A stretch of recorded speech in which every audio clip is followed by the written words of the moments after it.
Hi and welcome in this second video about state store implementation feedback.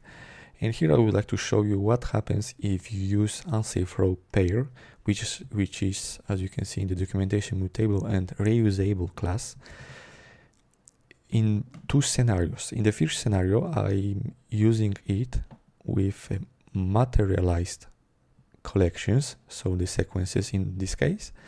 And in the second scenario, I'm using it with an iterator, and in both cases I'm returning the key and value of the pair. And what happens is that inside every map function, I'm taking the bytes of the input string and I'm putting them to the unsafe row that I'm creating for every element.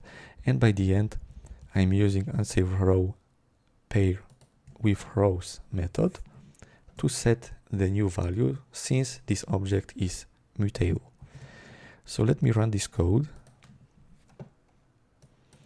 And what you can see is that the first version of the materialized sequences returns always the same number, which is the last iterated, the last processed element.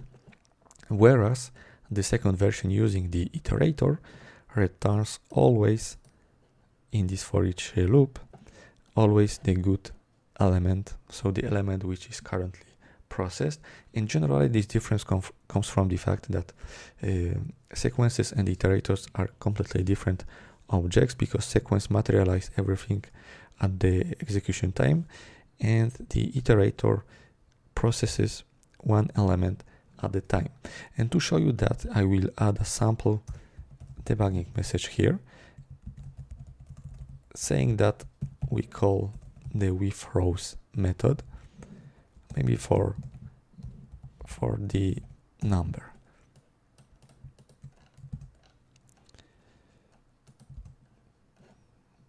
Let me run the code.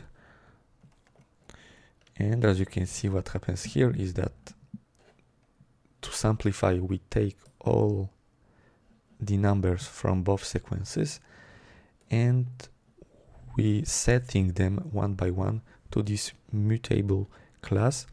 And by the end, in consequence, this class, since it's mutable, contains only the last value.